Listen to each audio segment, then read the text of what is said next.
My name's Bill Gilbert. I specialize in helping small, medium-sized organizations learn how to attract, hire, and keep more top performers in their organizations. And this series of videos is talking about 7 common mistakes that employers make when trying to attract quality employees to their organization.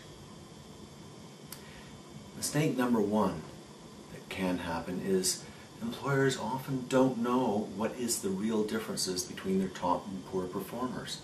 Sure, you know that the top performers work harder, they get more results, they probably get along with people, and they achieve more. And you know the poor performers, well, they don't get as much done. They tend to hide it, they tend to find reasons why they couldn't get it done. Maybe they talk too much, whatever, but they don't tell you that.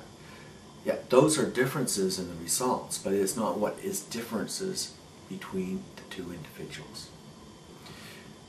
Research shows that it isn't academic achievement, it isn't experience, it isn't skills that have been gained on the job or through extra courses, because often when you hire people, you hire based upon that, and both your top performers and poor performers have those qualifications. They're necessary, but they don't make the difference between top performers and poor performers.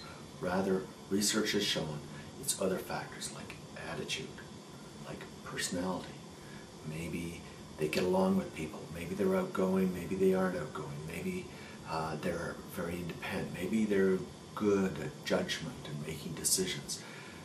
There's no right and wrong answers. There's right and wrong answers for a particular job in a particular organization, but there's no right and wrong answers.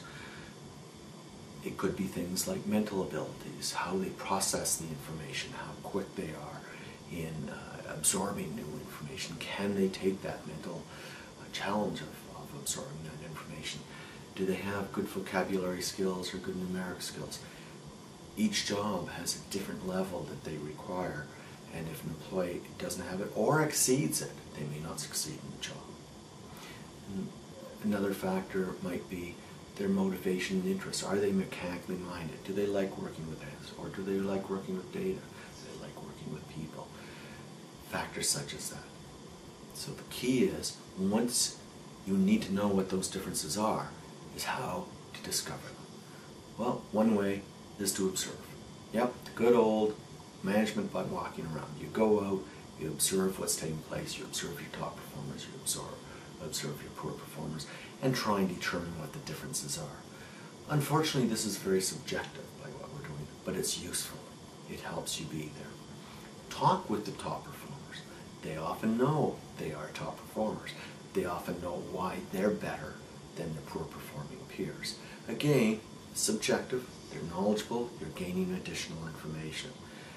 You try and see some commonalities here. One of the difficulties of all that is the subjectivity of it. If you want to add a little bit more science into it, I suggest that you look at a multitude of employee assessments that are out there that look at personality, and I mean core personality, that look at mental abilities, that look at what motivates the people. There are good assessments out there and there are bad assessments out there. There are ones that look at the individual only, and ones that you can develop what I call a benchmark or a model that you want to achieve, that you know that a top performer is like and a bottom performer is not like. If you want a checklist on how to evaluate assessments, just pop me an email and I'll send it off to you. Why is all this information important in knowing what is the difference between your top performer and poor performer? Well, because once you know that, then you can gear the marketing of the vacancy, you can gear your screening process, you can gear your selection process. Heck, you can even go to the point of gearing what benefits you offer in your organization in order to attract, hire, and keep more top performers in your organization.